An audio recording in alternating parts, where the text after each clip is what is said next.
Amira Malel's hands shook as she gripped the marble counter in Kang Seo-jin's kitchen, her tears falling silently at 1 in the morning. She didn't hear him enter, didn't know Seoul's most dangerous man was watching her fall apart, until his voice cut through the darkness, asking 3 words that would change everything. "Who hurt you?" And when she whispered her father's name, something shifted in Seo-jin's expression, the kind of shift that meant someone, somewhere, was about to regret every decision that led to this moment. What Amira didn't know was that the man standing in the shadows had already decided her pain was now his problem to solve, and Kang Seo-jin always solved his problems completely. Amira's hands shook as she stared at her phone. The number was unknown, but the voice on the other end was crystal clear. Smooth, oily, the kind of voice that made her skin crawl. "Your father mentioned you work in a very nice home," the man said. "Hanam Dong, is it?" She ended the call. Her father's voice had been in the background, slurred and desperate, trying to say something she couldn't make out. Amira pressed her back against the wall of her small room in the staff quarters, her heart hammering so hard she thought it might crack a rib. This was new. The calls asking for money were normal. The guilt trips were normal. But this, someone else knowing where she worked, someone else with that tone, that was different. That was dangerous. She needed air. She needed space. She needed to think. The kitchen was dark when she walked in, just after 1 in the morning. The city lights outside painted everything in shades of silver and blue. Seoul never really slept, and neither did she, not anymore. She pressed both palms flat on the cool marble counter and let her head drop. 4 years. 4 years of this.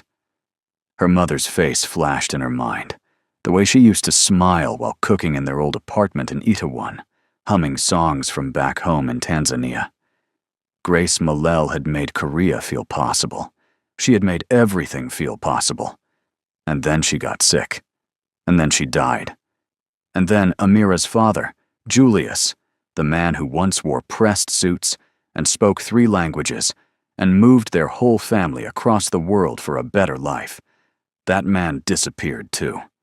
What was left behind looked like him, sounded like him sometimes, but it wasn't him. It was a shell that gambled and drank and called his daughter at midnight asking for money he'd never pay back. Amira didn't realize she was crying until she tasted salt on her lips. "Who hurt you?" The voice came from behind her, low and calm, and she spun around so fast she almost lost her balance. Kang Seo-jin stood in the doorway, dressed in dark clothes that made him look like part of the shadows. His expression hadn't changed, neutral and watchful, like he'd just asked about the weather. Her hands flew to her face, wiping quickly. "I'm sorry. I didn't think anyone was awake." He didn't answer right away. He walked to the cabinet, took out a glass, filled it with water from the filter. The sound of water pouring was the only thing in the room besides her heartbeat.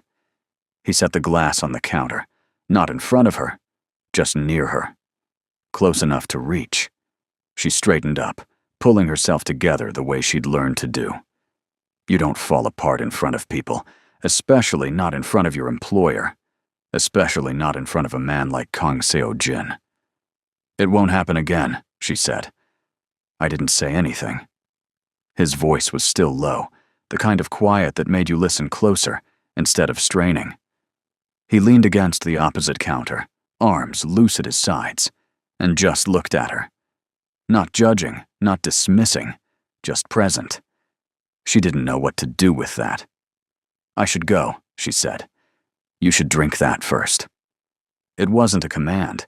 It wasn't even really a suggestion.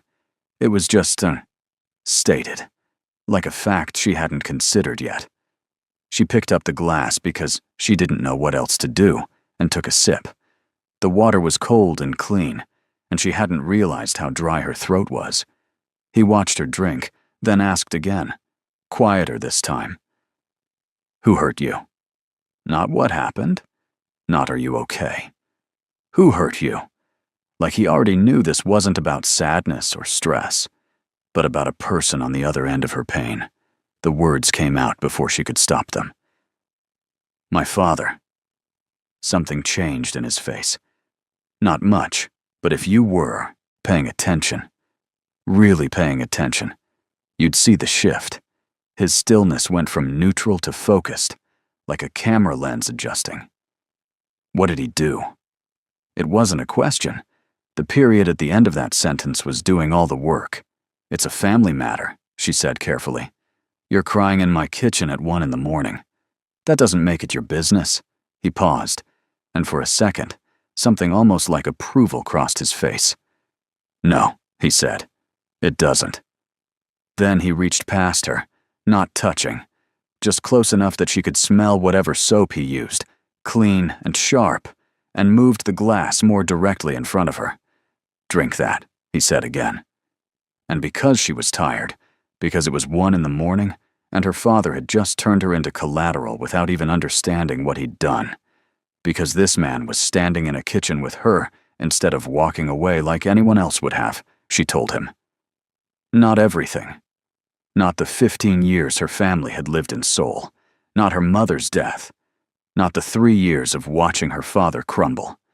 Just the structure, the debts, the collectors. The phone call 20 minutes ago that made her feel like something was closing in. He listened without interrupting. That alone was strange.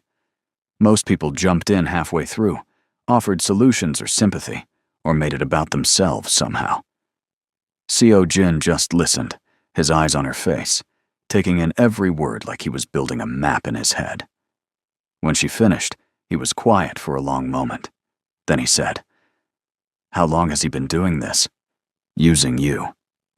The word, using, hit different. She'd never let herself say that about her father. It felt disloyal, cruel even.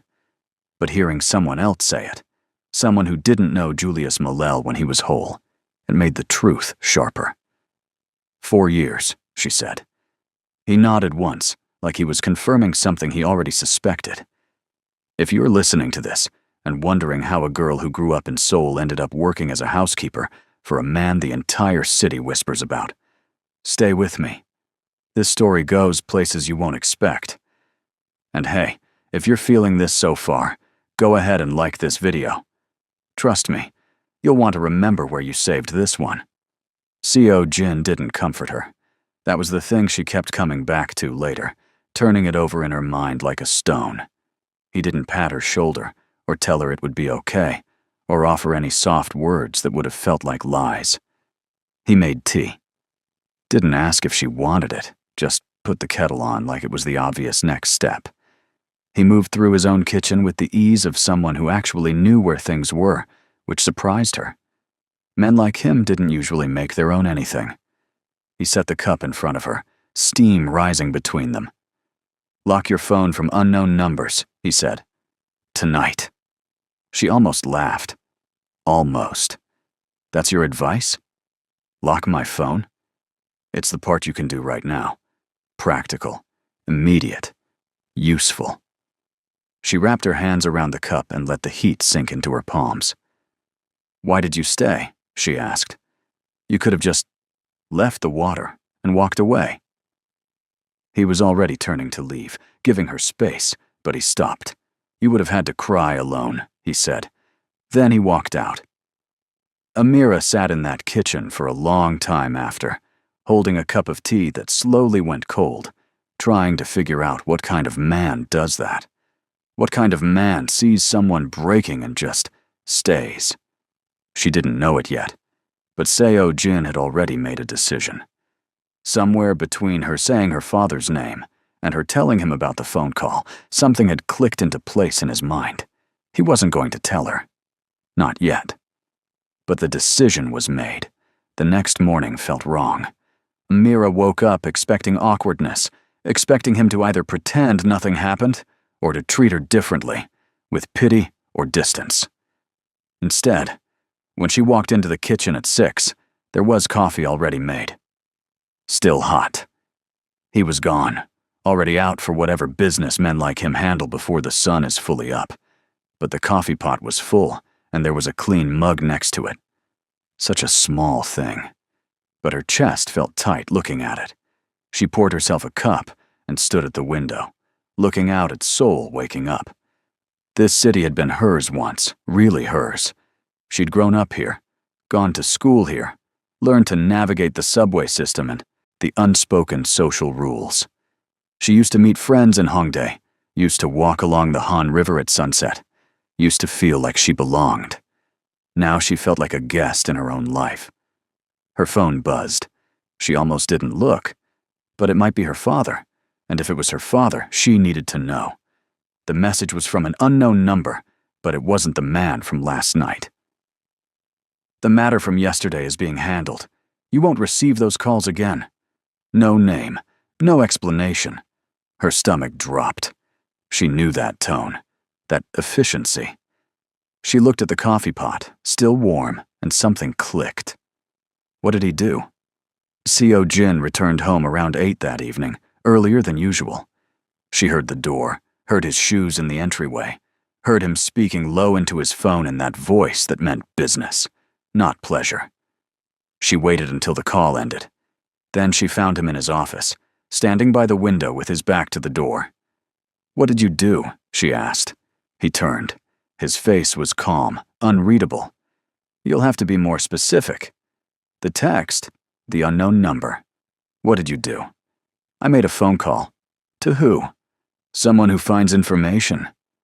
Her pulse was picking up speed, anger and something else, something she couldn't name yet, rising in her throat. "What kind of information?" "The kind that tells me who called you last night and what they wanted." She stepped into the room.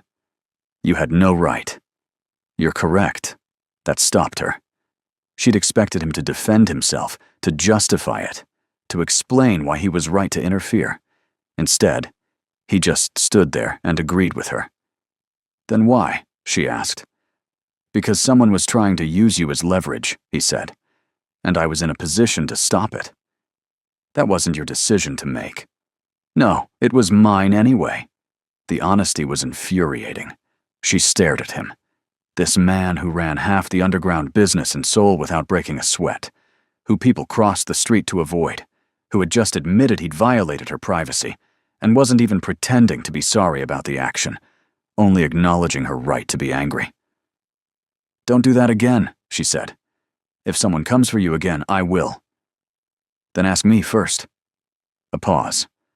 Long enough that she thought he might argue, but he didn't. "All right," he said. "I mean it. I know you do." She wanted to stay angry. Anger was clean, simple. But looking at him, at the way he was watching her like she was a problem he was trying to solve, but also a person he was trying to understand, the anger got complicated. "What exactly did you do?" she asked, quieter now. "I'm handling it." "That's not an answer. It's the only one I have right now." She left the office before she could say something she'd regret. Or worse, before she could ask him why he cared enough to handle anything at all. 3 days passed. Amira kept waiting for the other shoe to drop, for collectors to show up or her father to call in a panic or something. Anything to indicate that whatever Seo Jin had done was making things worse. Nothing happened. Her father didn't call. The unknown number stayed silent. The house stayed quiet. On the 4th day, Seo Jin came home for dinner. That itself was unusual. He ate out most nights, or had food delivered to his office. But he walked in at 7, loosened his tie, and asked what she was making. "Pilau," she said. "Rice dish. From home." "Tanzania?"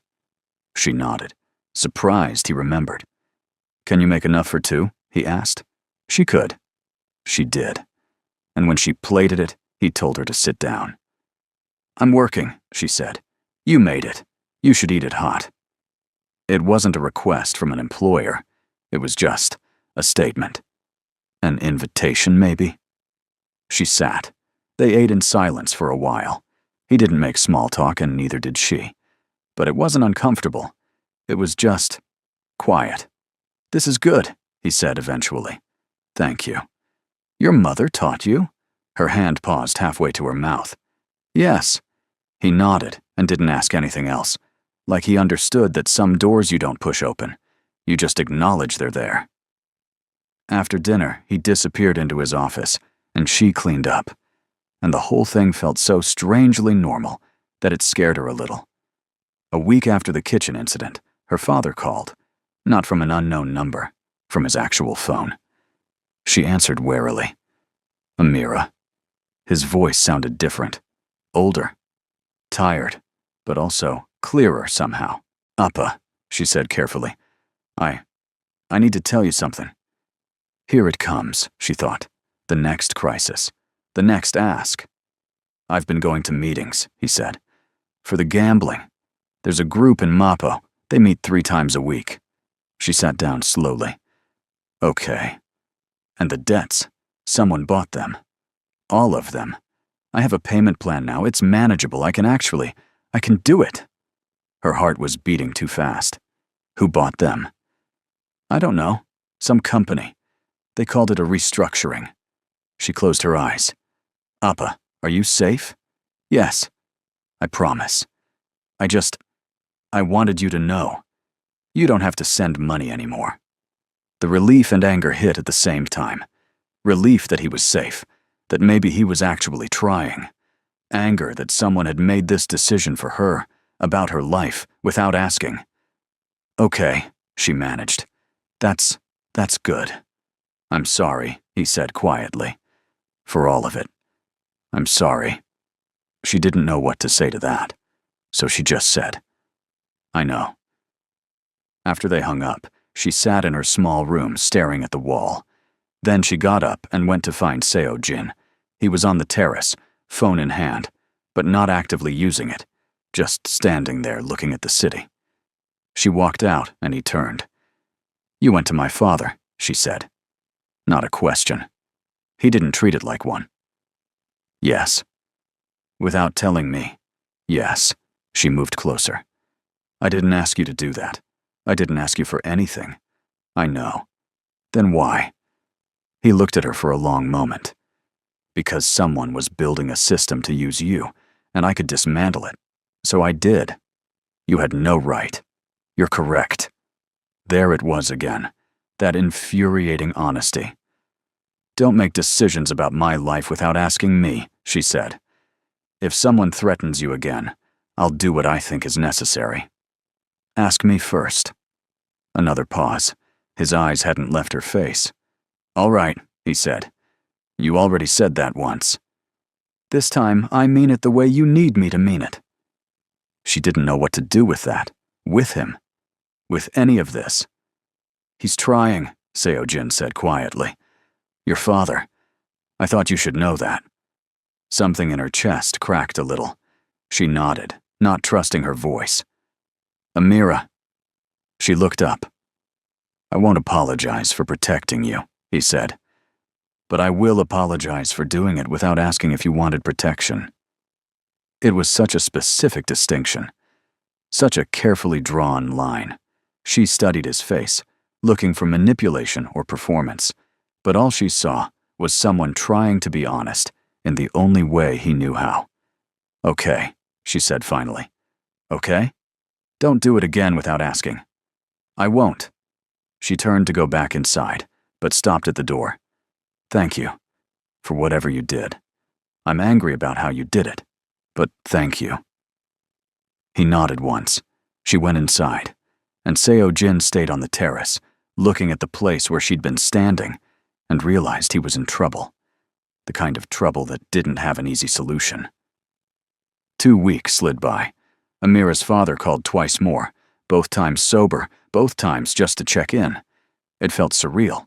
The man who'd been a black hole of need for 4 years was suddenly, tentatively, becoming a father again. She met him for lunch in Itaewon on her day off.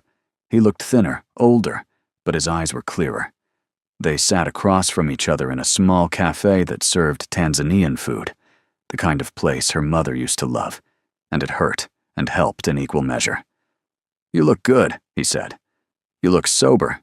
He flinched but nodded. 63 days. That's good, Appa. I'm trying. He folded his hands on the table. I know that doesn't fix anything. I know I put you through hell." She didn't argue. He had. "But I'm trying," he said again. "I know." They ate in silence for a while. Then he said, "The man who bought my debts. I met him." Her fork paused. "You met him?" "Once, in an office in Uedo. He showed me everything I owed, every place, every person. It was all there in a folder." Julius looked down. "He told me I had been someone before this, someone who believed in things, and he asked me to decide who I was going to be now." Amira's throat was tight. "What did you say?" "Nothing. I couldn't say anything. But I've been thinking about it every day since." She reached across the table and squeezed his hand once. Quick. He held on for just a second before letting go.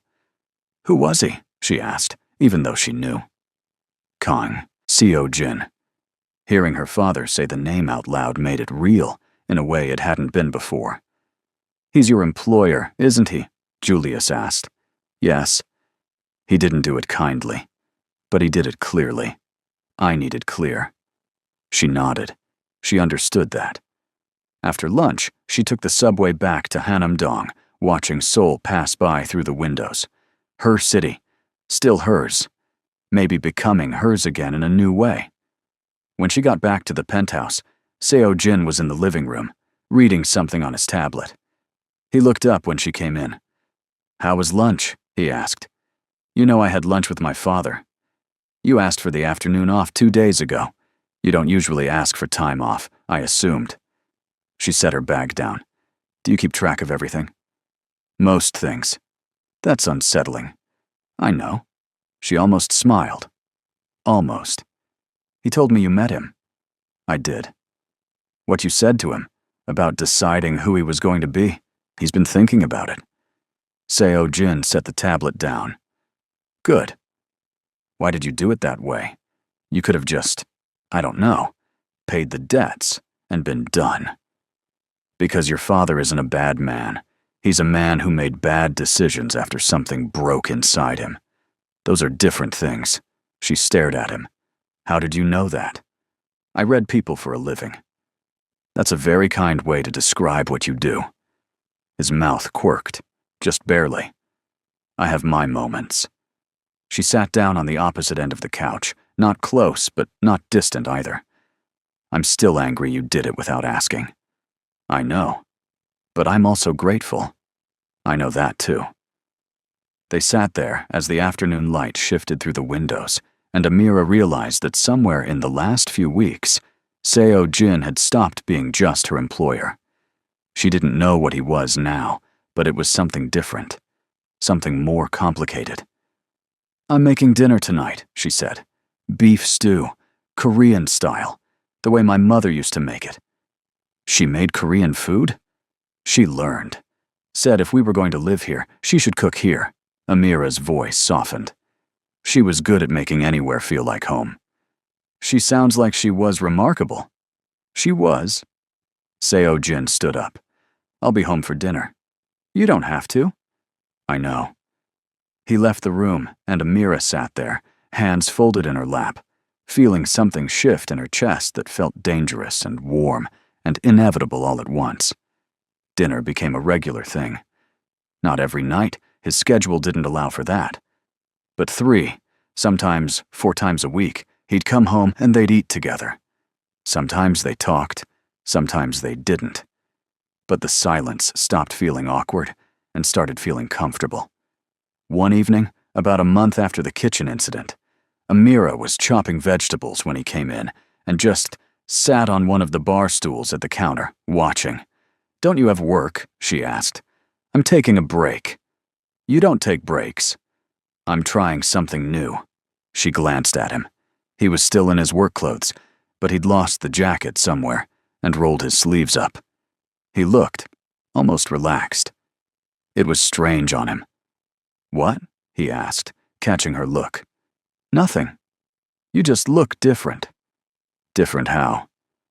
"Less like you're about to ruin someone's life." He actually smiled at that. Small, but real. "I only ruin certain people's lives." "That's not comforting." It wasn't meant to be. She went back to chopping. He stayed where he was, just sitting there, present. "Can I ask you something?" she said after a while. "Yes. Why do you do what you do?" "You'll have to be more specific." "The business. The whatever it is you actually do all day." "Why?" He considered that. Control. Safety.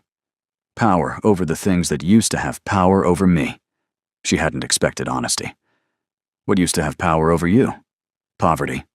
Fear. People who thought they could decide what I was worth." He paused. "I decided I'd never let anyone make that decision again." She stopped chopping and looked at him.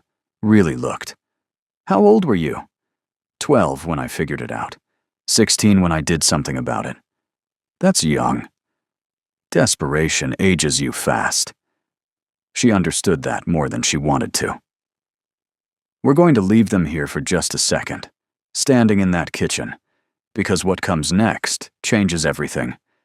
If you're loving this story, drop a comment and let me know what you think Seo Jin's gonna do next. And hey, hit subscribe because this story gets even better.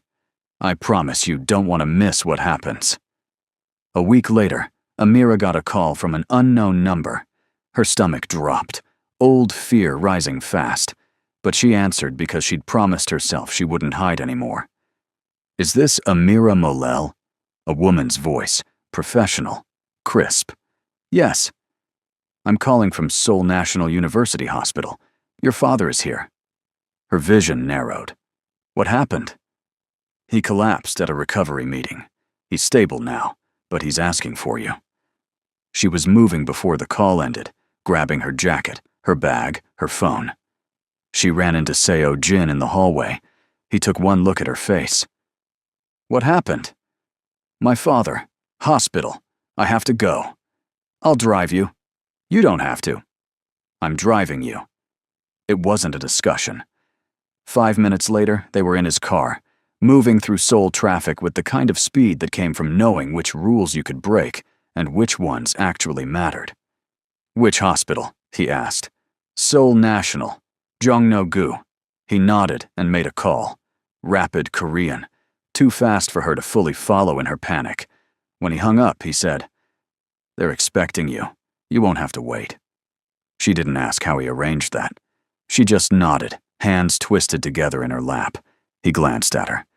"He's stable, that's what they said." People say that and then things change. Not this time. You don't know that. No, but I'm saying it anyway. She looked at him, this man who dealt in certainties and power and control, offering her something he couldn't guarantee just because she needed to hear it. Her chest hurt. They got to the hospital in 20 minutes, a drive that should have taken 40. He parked illegally and didn't care, just got out and walked with her to the entrance. A nurse was waiting, like he'd promised. She led them upstairs to a room on the 4th floor. Julius was in the bed, looking small and tired, but alive, awake. "Amira," he said, voice rough. She went to him, took his hand. "What happened?" My heart decided to remind me I'm not young anymore. He tried to smile. "The doctors say it was a warning, not a heart attack, just my body saying slow down." "You scared me." "I'm sorry." Seo Jin stayed by the door, giving them space but not leaving. Julius noticed him. "Mr. Kang." Seo Jin nodded. "Mr. Molel, thank you for bringing her. She would have found a way here regardless." Julius smiled faintly. "Yes, she's stubborn like her mother." They stayed for 2 hours. The doctors came in, explained that Julius needed rest, needed to manage stress, needed to take better care of himself. He nodded through all of it, looking at Amira like he was memorizing her face. When visiting hours ended, she didn't want to leave. "I'll be here tomorrow," Julius said, "and the day after. I'm not going anywhere." She squeezed his hand and left before she started crying in front of him. In the elevator, Seo Jin stood beside her, quiet. When the doors opened to the parking level, he said, "He's going to be fine." "You still can't promise that." "No, but the odds are good. She nodded, exhausted, wrung out. They drove back in silence. When they pulled up to the building, she didn't move right away. "Thank you," she said, "for driving me. For staying. You don't have to thank me for that." "Yes, I do." He turned to look at her. "Amira." "What? You're not alone in this anymore. You understand that?" She stared at him. "Why do you care?" The question hung between them. He looked at her for a long moment, and she saw him deciding something, weighing it. "Because somewhere between you crying in my kitchen and now, I stopped being able to not care." Her breath caught. "I'm not good at this," he continued. "At whatever this is. But I'm not walking away from it either." "What is this?" she asked quietly. "I don't know yet." Honest. Always so brutally honest. "Okay," she said. "Okay? I don't know what this is either, but I'm not walking away." Something shifted in his expression, softened just slightly. "Good." They went upstairs together, and that night Amira lay in her small room staring at the ceiling, thinking about a man who drove through Seoul like the traffic laws were suggestions, who stayed in hospitals, waiting rooms without being asked, who looked at her like she was something worth protecting, not because she was weak, but because she mattered. She was in so much trouble. The good kind, maybe, but trouble all the same. Julius stayed in the hospital for 5 days. Amira visited every afternoon, taking the subway during her break, sitting with him while he slept, or pretended to watch television.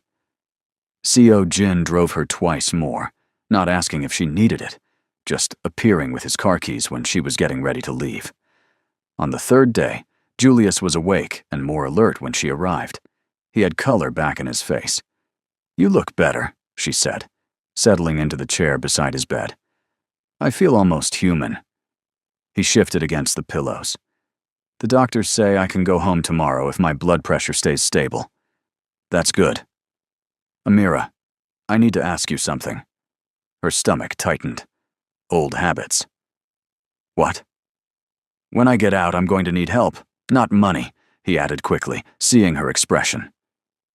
"Just someone to check on me, make sure I'm eating right, taking medication. The recovery group recommended a sponsor, but I'd like it if you could visit sometimes." The request was so small, so reasonable, so different from every other ask in the last 4 years, that she almost didn't know how to respond. "Of course I'll visit," she said. "You don't have to." "I know, but I will." He looked relieved and sad at the same time. "I don't deserve that." "Probably not. But I'm doing it anyway." He laughed, just a little, and it sounded like the father she remembered. When she left that evening, Seo Jin was waiting in the lobby. She stopped short. "How did you know I was here? You come every day at the same time." "That's not an answer. It's the one you're getting." She shook her head but couldn't quite hide the small smile. "You're impossible. I've been told that before." They walked to the car together. The evening air was cool, autumn starting to creep into Seoul. She pulled her jacket tighter. "He's doing better," she said as they drove. "Good." He asked if I'd visit him after he's discharged. Actually asked. Not demanded or manipulated. Just asked. "What did you say?" "That I would." Seo Jin nodded. "That's generous of you." "Or stupid." "No. Generous. There's a difference." She looked at him. "You really think he's changed?" "I think he's trying to change. Whether he succeeds depends on if he keeps trying when it gets hard." "That's very wise for a crime boss." His mouth quirked. "I'm multi-layered." She actually laughed at that, and his expression shifted, like he was filing away the sound for later. When they got home, she made dinner, and he worked in the living room on his laptop, close enough that they were sharing space but not talking. It felt domestic in a way that should have been uncomfortable, but wasn't. Later, after they'd eaten and she was cleaning up, he brought his dishes to the sink. "You don't have to do that," she said. "I'll get them. I'm capable of carrying a plate." "I know." I'm just saying, you pay me to do this. He set the plate down and turned to face her. Is that what you think this is? Me paying you to take care of things? She paused. Isn't it? Not anymore. The air between them changed, got heavier. She put down the dish she was holding. What is it then? She asked. I'm still figuring that out. You seem to be figuring out a lot of things lately. Yes, I am. They stood there, close enough that she could see the exact shade of brown in his eyes, far enough that it wouldn't be inappropriate if anyone walked in. Except no one was going to walk in, because they were alone. They were always alone in this apartment after 8 p.m., and that fact was becoming more significant every day. I should finish these, she said, not moving. You should. Neither of them moved. Then his phone rang, shattering the moment. He answered it in Korean, his voice shifting into business mode, sharp and focused. He walked away toward his office, and she let out a breath she hadn't realized she was holding. This was getting complicated. Julius came home on the 6th day. Amira helped him get settled in his small apartment in Mapo, the place he'd been living since he lost the family apartment 2 years ago. It was clean but bare, the kind of space that said someone existed here, but wasn't really living. I'm going to do better, he said as she organized his medications. With this place, with everything. One thing at a time, Appa. Starting with not almost dying. That's a good start. She visited him 3 times that first week, bringing food she'd made in Seo Jin's kitchen, sitting with him while he ate. They talked carefully, like people relearning a language they used to be fluent in. On her 4th visit, he said, You seem different. Different how? Lighter, like something heavy got taken off your shoulders. She thought about that. Maybe it did. Is it him? Your employer? Her face must have shown something because Julius smiled, actually smiled. I thought so. It's not like that. Amira, I may have made a disaster of my life, but I still have eyes. The way that man looks at you, it's very much like that. Her heart did something complicated. How does he look at me? Like you're the most important thing in whatever room you're in. She didn't know what to do with that information, so she changed the subject, but it stayed with her on the subway ride back to Hanamdong, circling in her mind. When she got back to the penthouse, Seo Jin was hosting a business dinner. She hadn't known, he hadn't mentioned it. But there were 4 men in expensive suits in the dining room, and the caterer he'd hired was setting up. She stayed in the kitchen, out of the way, but she could hear fragments of conversation, numbers, percentages, territory, all discussed in the kind of neutral tones that made violence sound like accounting.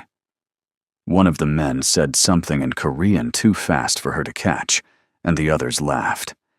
Then another voice, loud enough to carry, Is that the help? She's exotic. The word exotic landed like a slap.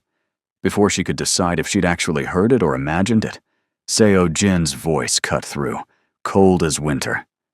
Mr. Beck, I think you're confused about what's appropriate in my home. I was just saying. Then stop saying.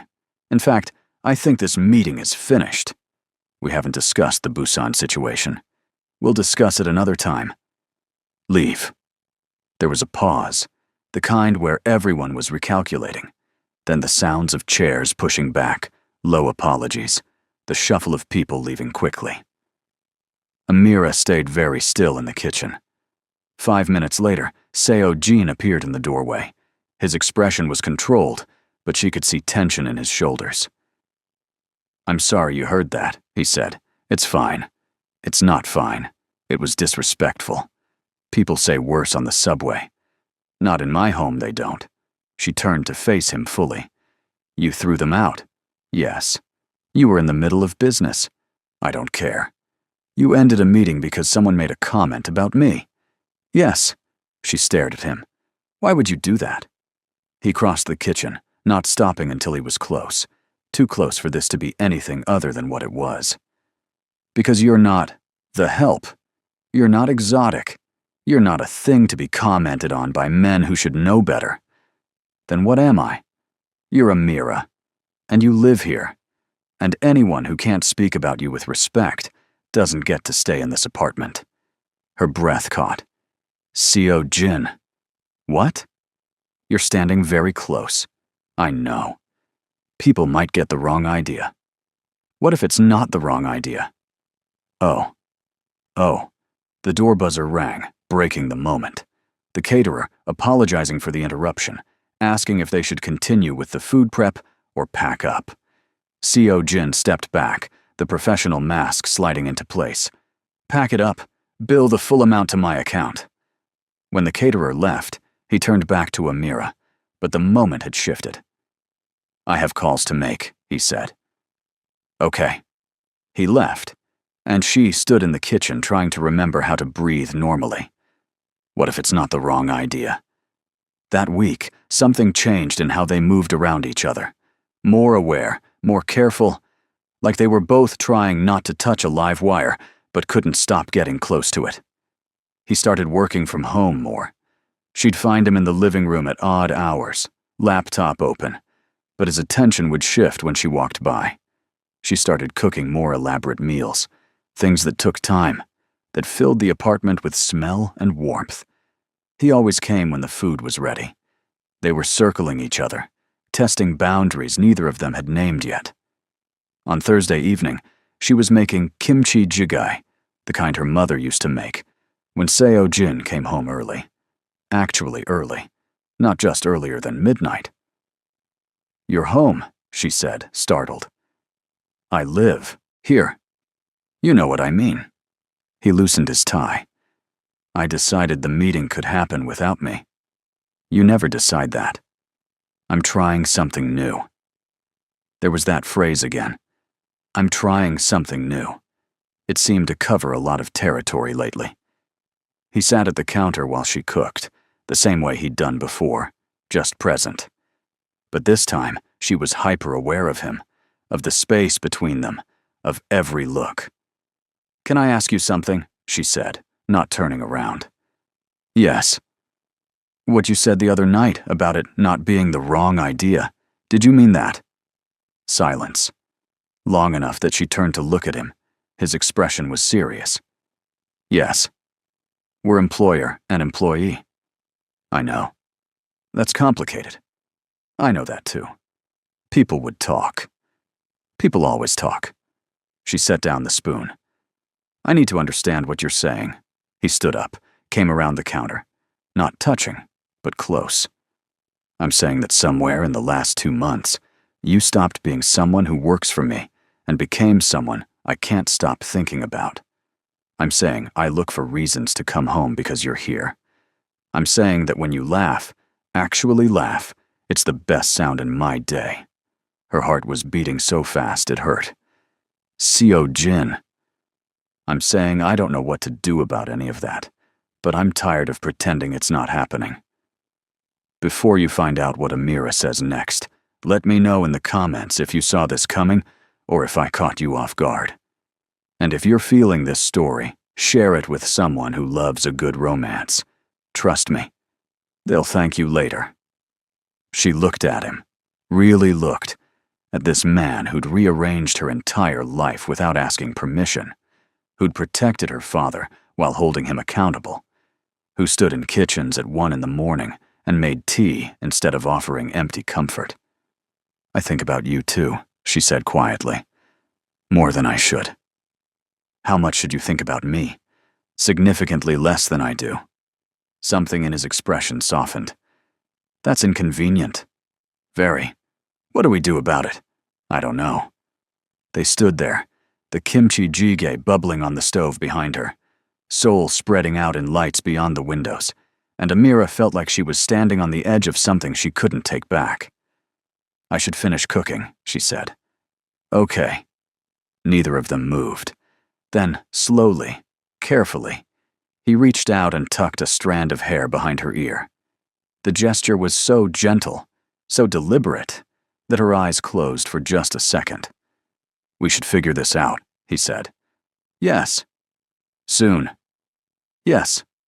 He stepped back, giving her space. "I'll be in my office." He left, and she turned back to the stove, hands shaking just slightly, and tried to remember what step came next in the recipe. Everything was changing, and she couldn't tell if she was terrified or thrilled, or both.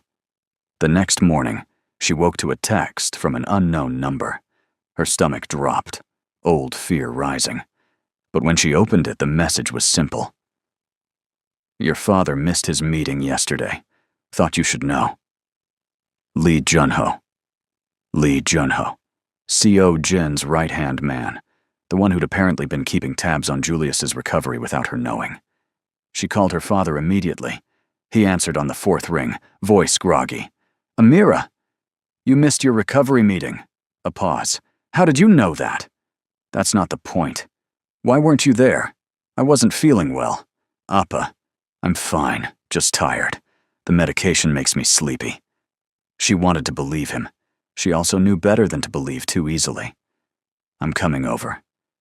You don't have to. I'm coming over.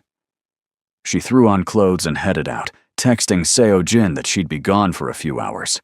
His reply came immediately. Take my car. Keys are on the entry table. Driver will take you. She almost argued, then realized that would take longer than just accepting help. The driver was waiting downstairs, professional and silent, and got her to Mapo in 15 minutes. Julius answered the door looking tired, but not drunk, not high, just genuinely exhausted. The apartment was clean. No bottles, no evidence of backsliding. She felt her shoulders relax slightly. You look awful, she said. Thank you, daughter of mine. She came inside, started making tea without asking. Tell me the truth. Are you okay? I'm tired. That's the truth. Recovery is exhausting, Amira. I'm learning how to be a person again. And some days, it feels impossible. She brought him the tea. But you're still trying. I'm still trying. That's what matters. He sipped the tea, looking at her over the rim of the cup. How did you know I missed the meeting? Someone told me. Mr. Kang. Indirectly. Julius shook his head slowly. That man has eyes everywhere. Apparently.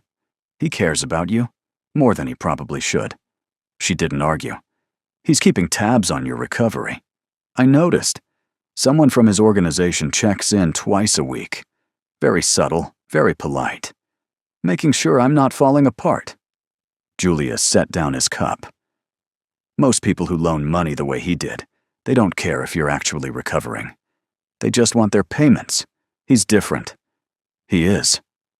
Are you happy there, in that house? She thought about that. Yes, I think I am. Good. You deserve to be happy. She stayed for 2 hours, making sure he ate, making sure his medications were organized correctly, making sure he wasn't lying about being okay. When she finally left, she believed him. Not completely, but enough. The driver took her back to Hanamdong. Seo Jin was home when she arrived, which was unusual for midday. Is he all right? He asked immediately. Yes, just tired. He's taking recovery seriously, it's just hard. Recovery usually is. She set down her bag. You're having him watched. I'm having him supported. There's a difference. Is there? Yes. Watching is passive. Support is active. If he needs something, someone's there to help him access it. If he's struggling, someone notices before it becomes a crisis. She studied his face. Why are you doing this? Because his success or failure affects you. And what affects you affects me now. The honesty of it, the directness, it still caught her off guard every time. Thank you, she said. You don't have to thank me for caring about you. Someone should probably tell you that caring about people doesn't usually involve surveillance. I'm not good at doing things halfway. She almost smiled. I'm starting to notice that. He stepped closer. Amira, we need to talk about what's happening here. I know. I'm not good at this. At relationships or whatever this is. My life is complicated and sometimes dangerous and not designed for involving other people. I know that too. but I can't stop wanting you here. In my space. In my life. Her chest felt tight. What are you asking? I'm asking if you want this too, whatever this is. Because if you do, we figure it out. If you don't, I'll step back and we'll go back to how things were. Can we go back? Probably not. But I'll try if that's what you need. She looked at him, this man who ran an empire, but couldn't hide what he felt when he looked at her, and made a decision that felt like jumping off a cliff. I want this, she said.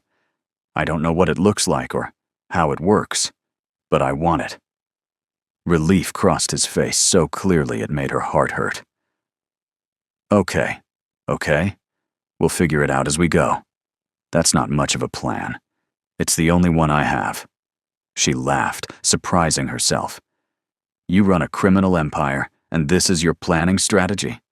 Apparently, you make me reckless.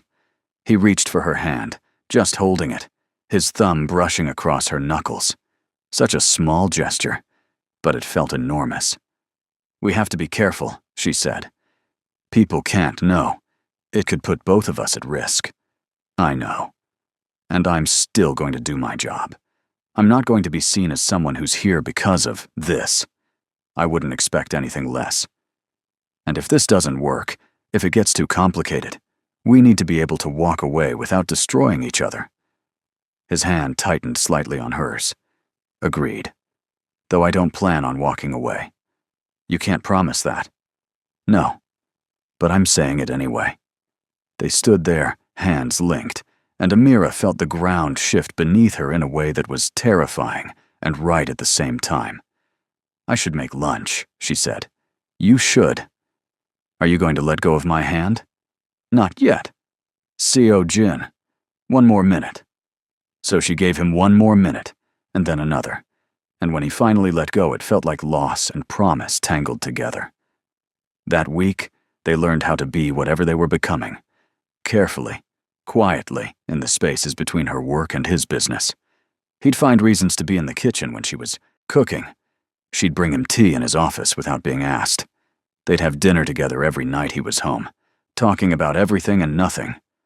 One evening, she asked him about his childhood. Actually asked, pushing past the walls he kept up. He was quiet for a long time. Then he said, My mother raised me alone. My father was never in the picture. We lived in Goryeo village. Do you know it? The slum near Gangnam. Yes.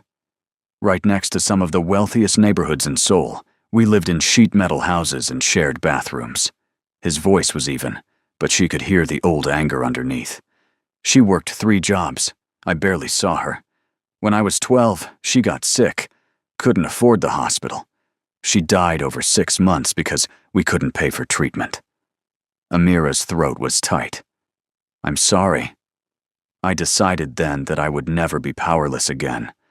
Never be in a position where money decided if someone I loved lived or died. Is that why you do what you do? It's why I started. Now it's just who I am. She reached across the table and took his hand. He looked startled, like he hadn't expected comfort. Your mother would be proud of you, she said. I run a criminal empire. You survived. You built something. You protect people you care about. That matters. He turned his hand over, lacing his fingers through hers. You're the only person who's ever said that to me. Then everyone else is an idiot. He smiled, real and warm. I'm starting to think you're dangerous. Why? Because you make me want things I didn't think I could have. Like what? Like this. Like normal dinners, and someone who knows the worst parts of my story and doesn't run. Her heart was doing that thing again, where it felt too big for her chest. I'm not running. Good. Don't. They sat there in the quiet apartment, hands linked across the table. And Amira thought about how strange it was that 2 people could be so broken separately and somehow fit together. 3 weeks into whatever they were calling this, things were good. Careful, but good. Julius was 90 days sober. Seo Jin came home for dinner 5 nights a week. Amira was sleeping better than she had in years.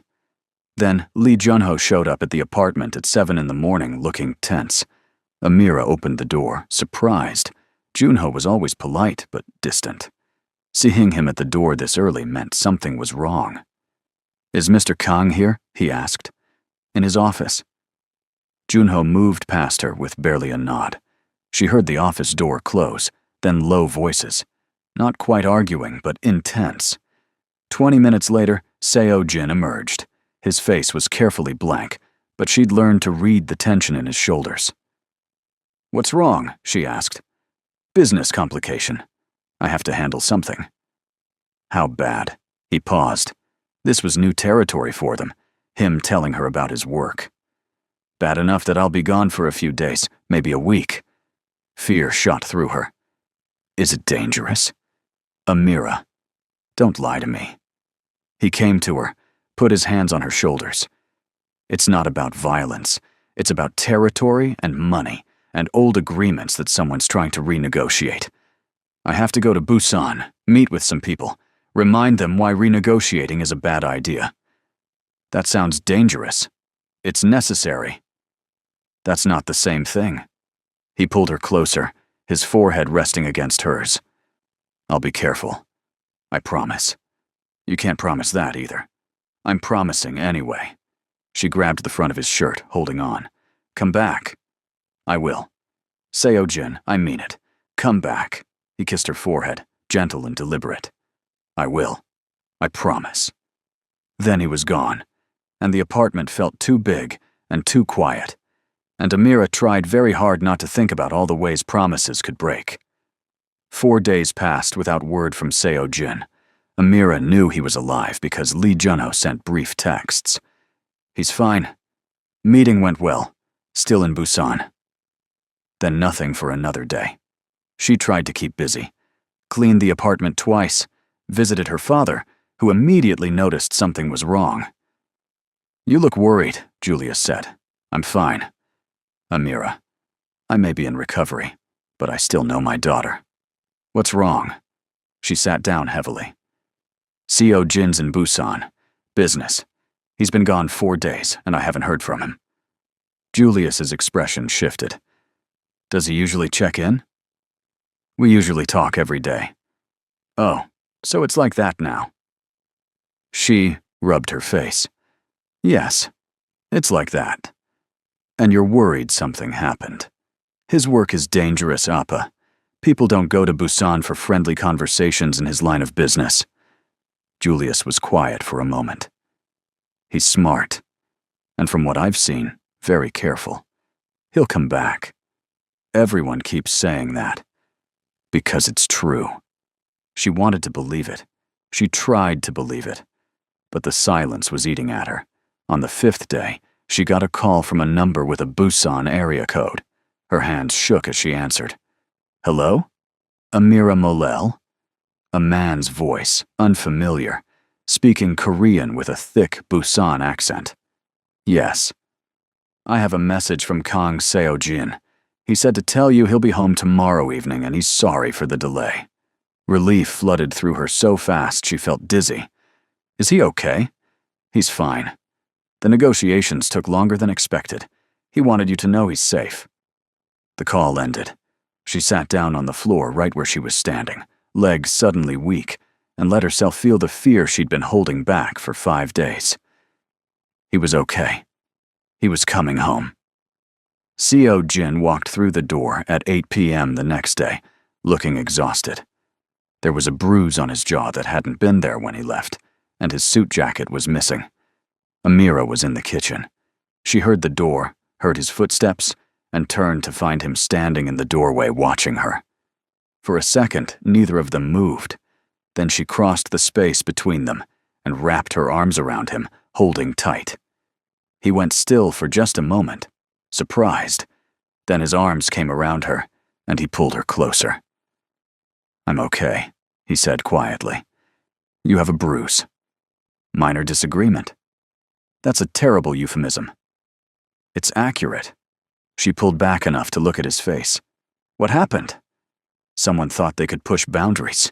I reminded them why that was a bad idea. It got briefly physical, but it's handled now." Briefly physical means someone hit you. And then regretted it immediately. She touched the bruise carefully, and he winced slightly. You need ice. I need to stand here for another minute. So she let him hold her, let herself be held, and felt the tension she'd been carrying for 5 days finally start to ease. I was worried, she said. I know. I'm sorry. Communications were complicated. Don't do that again. I can't promise I won't have to leave.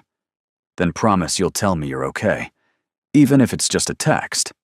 Something. He pulled back to look at her. I promise. I didn't realize I should have known you'd worry. Of course I worried. She stopped, the words catching. You what? She looked up at him, at this man who'd become so important so fast, and decided to just say it. I care about you. A lot. More than is probably smart. His expression softened in a way she'd never seen before. I care about you too, more than I thought I was capable of anymore. That's almost romantic. I'm out of practice. She smiled despite herself. Come on, let me get ice for your face. She made him sit at the counter, while she wrapped ice in a towel. He watched her the whole time, quiet, but present. I missed this, he said. Getting punched? Coming home to someone who cares if I got punched. Her chest felt tight again. Well, someone has to care. You're terrible at taking care of yourself. I have people for that. You have employees. That's different. I have you. The simplicity of it, the truth in his voice made her pause. Yes, you do. She handed him the ice, and he pressed it to his jaw, not breaking eye contact. The moment felt significant in a way she couldn't quite name. Her phone rang, shattering the quiet. She glanced at it, saw her father's name, almost didn't answer. Then worry kicked in and she picked up. Appa. Amira, I'm sorry to bother you, but I need help. Not money, he added quickly. The building manager is saying I missed rent payment, but I paid it. I have the receipt, and he's threatening eviction anyway. I think he's trying to push out the tenants who have histories like mine. She felt Seo Jin's attention shift, focus. When is he threatening eviction? She asked. He gave me 3 days to vacate. I don't know what to do. Send me his contact information. I'll handle it. You don't have to. Just send it. She hung up and looked at Seo Jin. My father's landlord is trying to evict him illegally. Give me the information. Seo Jin. Amira, give me the information. This will take one phone call. You just got back from Busan. You're injured. You don't have to solve every problem I have. He stood up, came around the counter. I'm not solving it because I have to. I'm solving it because I can, and because it matters to you, and that makes it matter to me. That's not how normal relationships work. Good thing neither of us is particularly normal. She wanted to argue, but she also knew her father was scared and alone and facing eviction, and pride seemed less important than keeping him housed. Fine, but I'm paying you back somehow. We'll negotiate terms later. He made the call right there, in front of her, speaking rapid Korean to someone who apparently owed him a favor. The conversation lasted 3 minutes. When he hung up, he said, The building manager will receive a visit tomorrow from a tenant rights lawyer. The eviction threat will disappear. Just like that? Just like that. I don't know if I should be grateful or concerned about how much power you have. Be both. It's more accurate. She shook her head, but she was smiling. Thank you. Stop thanking me for caring about you. I'll stop when you stop doing things worth thanking. Then you'll be thanking me for a long time. The confidence in that statement, the certainty, it should have been arrogant, but somehow, it just felt true. 2 days later, Julius called to say the eviction notice had been withdrawn with an apology from the building manager. He sounded stunned. What did you do? He asked Amira. I asked someone for help. Mr. Kong. Yes? Julius was quiet for a moment. That man would move mountains for you. I know. Do you love him? The question caught her completely off guard. Appa. It's a simple question. It's a complicated answer. Usually is when the answer is yes. She didn't deny it. Couldn't deny it. I have to go. Amira, for what it's worth, I think he loves you too. The way he looks at you, talks about you, moves through the world differently because you're in it. That's love, even if neither of you has said it yet. After they hung up, she sat with that for a long time. Love. Was that what this was? It felt too big and too simple at the same time.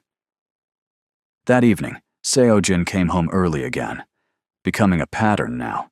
Him rearranging his life to be in the same space as her. They made dinner together, something they'd started doing. He wasn't good at cooking, but he was good at following instructions, and there was something intimate about moving around the kitchen and sink. "My father asked if I love you," she said, chopping vegetables. His hand paused in the middle of washing rice. "What did you say?" "That it was complicated." "Is it?" She set down the knife and turned to face him. "I don't know. I've never felt like this before. I think about you constantly. I'm happiest when you're here.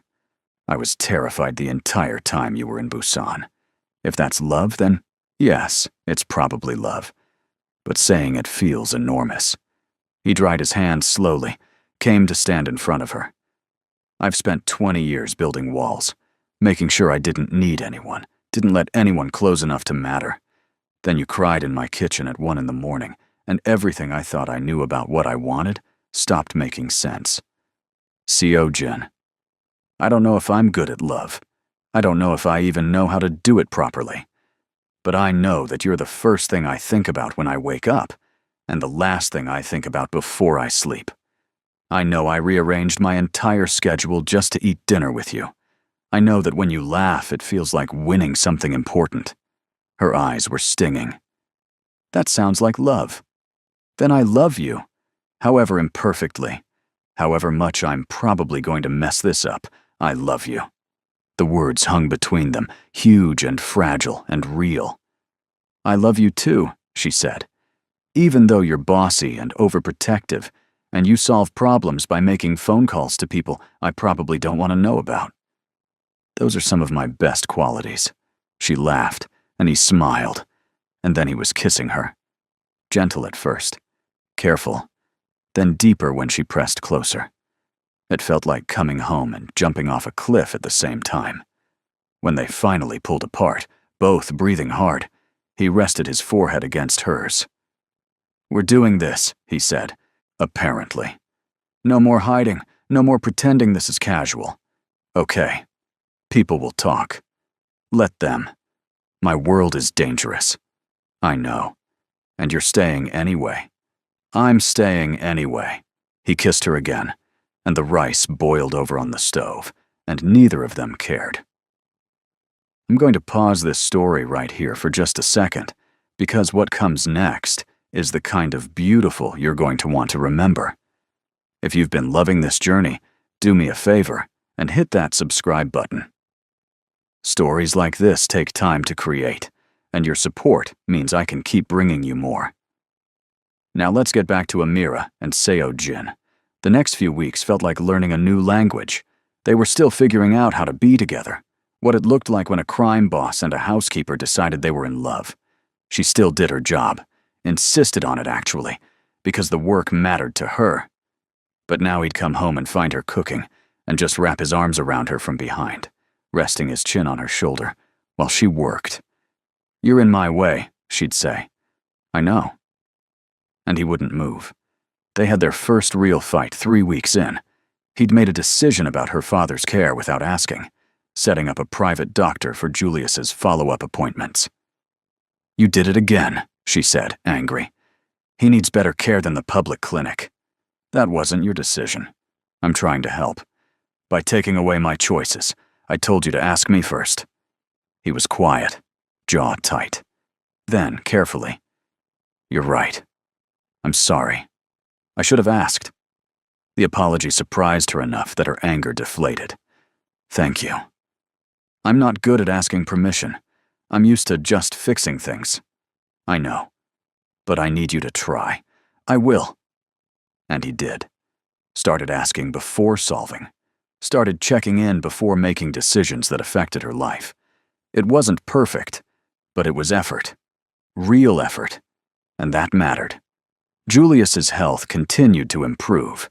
He hit 6 months sober and called Amira crying with joy. She visited him that weekend and found his apartment transformed. Not physically, but energetically. There were plants in the windows, pictures on the walls, signs of life instead of just existence. "You look good, Appa. I feel almost human again." He smiled. "I'm starting a new job next week. Administrative work at a shipping company. Nothing glamorous, but it's honest work. I'm proud of you. Your mother would be proud of both of us, I think. You for surviving everything I put you through.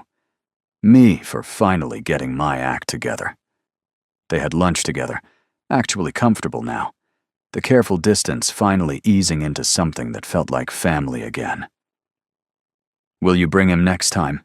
Julius asked as she was leaving. "Who?" "Don't play games, Amira. Mr. Kang. Will you bring him?" "You want to have dinner with my boyfriend?" Boyfriend seems like an inadequate word for what that man is to you. But yes, I'd like to properly thank him. And I'd like to know him as the person my daughter loves, not just the man who saved me from myself. She thought about that. "I'll ask him." Seo Jin agreed immediately when she brought it up that night. "I'd like to meet him properly, not as a debtor, as your father." "He's nervous. So am I." She looked at him, surprised. "You're nervous?" "Your father's opinion matters to you. That makes it matter to me. He already likes you. He likes what I did for him. That's different from liking me as the person in his daughter's life." The dinner was set for the following Saturday at a small restaurant in Itaewon that served Tanzanian food. Amira arrived first, then her father, then Seo Jin, who showed up in casual clothes that somehow made him look more intimidating than the suits. The first 10 minutes were awkward. Julius was formal, using honorifics, treating Seo Jin like a superior. Seo Jin kept deflecting, trying to level the playing field. Then Julius said something in Swahili, testing, and Amira answered without thinking, and Seo Jin just watched them with open curiosity. "What did he say?" Seo Jin asked. "He said you look less terrifying in person," Amira translated. "What did you say?" "That looks can be deceiving." Julius laughed, actually laughed, and something in the dynamic relaxed. They talked through dinner, about Julius's new job, about his recovery, about Grace and the early years in Seoul. Seo Jin mostly listened, asking questions occasionally, and Amira watched her two worlds overlap in a way she'd never expected. At the end of the meal, Julius looked at Seo Jin directly. "I need to say something." "All right. When you came to me in that office, you could have just bought my debts and made my life more miserable. You didn't. You gave me structure, accountability, a path forward. I don't know why you did that for a man you didn't know. I did it for your daughter. I know. But you did it in a way that gave me back my dignity. That's not something I can ever properly repay." Seo Jin was quiet for a moment. "I lost my mother because I couldn't help her. I wasn't going to let Amira lose her father if there was something I could do about it." Julius's eyes were wet. "Grace would have liked you. She always said the best people are the ones who protect others, even when it costs them something. She sounds like she was exceptional."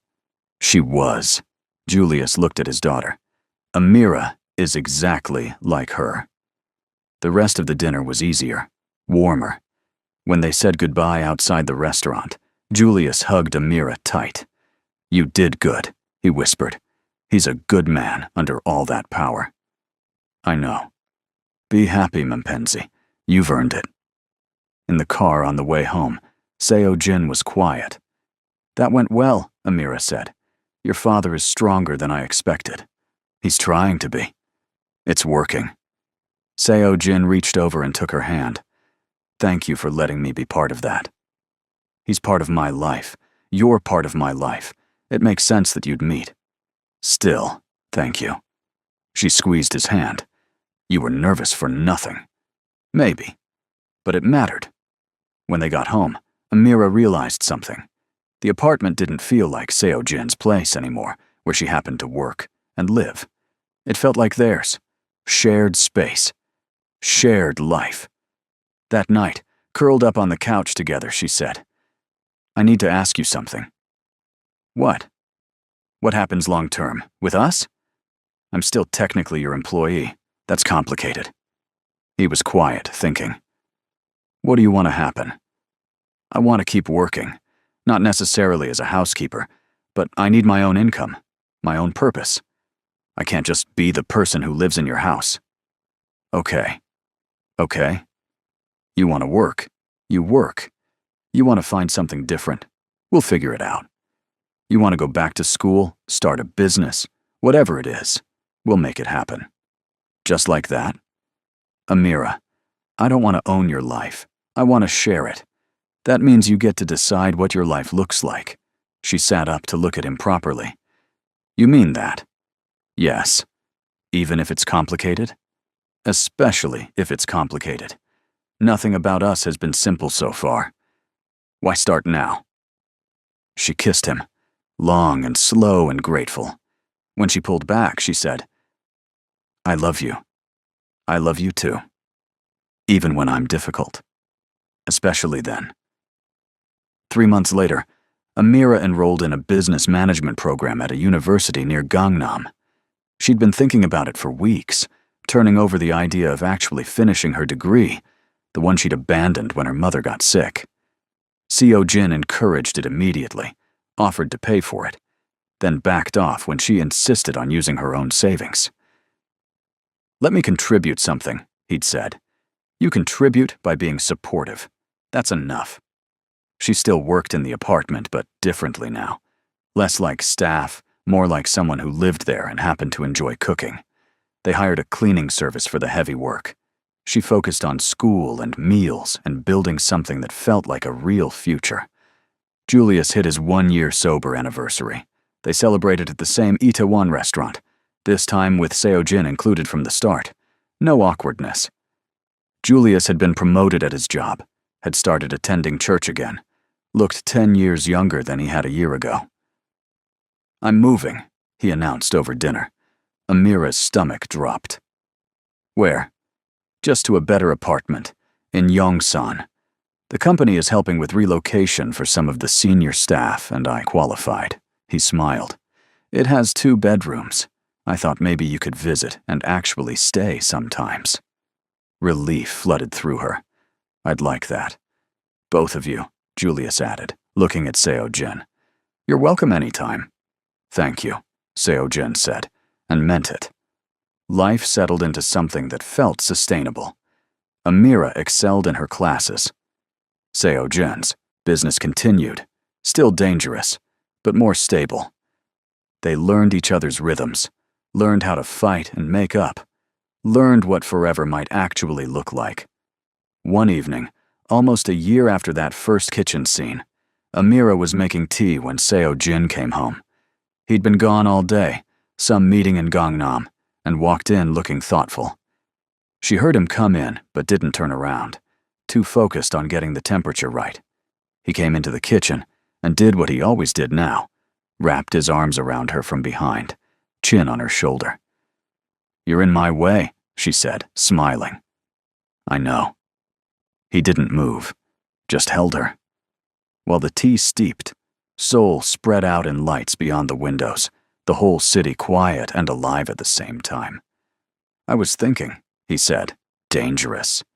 We should make this official. She turned in his arms to face him. What do you mean?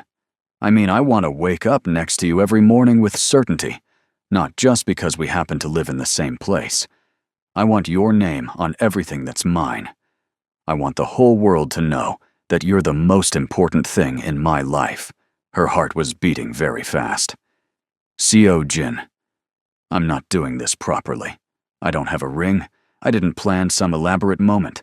I'm just standing in the kitchen saying what I feel. What are you saying? I'm saying marry me. Be my family. Let me be yours." She stared at him, this man who'd found her crying at 1 in the morning and decided to stay, who'd protected her father while teaching him to protect himself, who'd rearranged his entire life to make room for hers. "Yes," she said. "Yes? Yes. I'll marry you. Yes to all of it." He kissed her then, deep and sure, and she kissed him back, tasting forever in it. When they finally broke apart, both smiling, she said, "You really didn't plan this." "I've been planning it for 3 months. I just couldn't wait anymore." 3 months and you didn't get a ring? I wanted you to pick it. Pick everything. This is your life, too. Our life. Our life, he agreed. They stood there in the kitchen where it all started, where she'd broken down, and he'd asked who hurt her, where tea had been made, and words had been shared, and everything had changed. "My father is going to cry," she said. "Probably. Happy tears, though. The best kind." She rested her head against his chest, listening to his heartbeat, steady and sure. "I didn't think this was possible. Happiness like this. Neither did I. We're lucky. We're a lot of things. Lucky is definitely one of them." Seoul stretched out beyond the windows, the city that had held her grief and her joy, that had taken her mother and given her back her father, that had brought her to this moment, this man, this life she was building one day at a time. "I love you," she said. "I love you too." And in that kitchen, in that moment, with tea cooling on the counter and the future spreading out before them uncertain and bright, Amira Molel knew she was finally, completely home. Before we close this story, I want to say thank you for being here, for listening, for caring about Amira and Seo Jin as much as I do. If this story touched you, if it made you feel something real, subscribe to this channel. There are more stories coming, more journeys, more moments that will make your heart full. Share this with someone who needs to believe in second chances and love that shows up when you least expect it. Drop a comment telling me your favorite moment, because I love hearing from you. 6 months after the proposal, they got married in a small ceremony in Itaewon. Julius walked Amira down the aisle, steady and sober and proud. Lee Junho stood as Seo Jin's best man, looking uncomfortable in a formal suit, but genuinely happy. It wasn't a big wedding, just the people who mattered. But when Seo Jin looked at Amira in her simple white dress, when she looked back at him with tears in her eyes and a smile on her face, it felt like the whole world was there, witnessing something sacred. "I'm going to love you until I forget what life was like before you," he said in his vows. "I'm going to drive you crazy and make you happy in equal measure," she said in hers. They meant every word. And later, at the reception, Julius stood up to give a toast. His hands were steady holding the glass. "My daughter taught me what strength looks like," he said. "She held our family together when I was falling apart. She forgave me when I didn't deserve it. She loved me back to life." He looked at Seo Jin. "And you saw her worth when she was invisible to most people. You protected her. You challenged her. You loved her the way she deserves. Grace would have loved you. I know that with everything in me." He raised his glass. "To Amira and Seo Jin, to second chances, to love that heals, to family, however we find it." Everyone drank and Amira cried, and Seo Jin held her hand under the table, anchor and partner and home. That night, in their apartment, no longer his or hers but truly theirs, they stood in the kitchen one more time. "Remember when you found me here?" she asked. "I remember thinking I should leave. Why didn't you?" "Because you looked like you were carrying the world, and I wanted to know why. And then I wanted to help. And then I wanted everything." She smiled. "You got it. Best decision I ever made. Staying in that kitchen. Best decision I ever made was letting you." They stood there, exactly where it all began, and the weight that had pressed down on both of them for so long, the loneliness and fear and grief, it wasn't gone completely, but it was shared now, carried together, made lighter by love. Seoul glittered outside their windows, vast and indifferent and beautiful. The city that had broken them both. The city that had brought them together. The city they would build their life in, day by day, choice by choice, together. Mira leaned into Seo Jin's embrace and felt peace settle into her bones. She was home. They both were, and that made all the difference.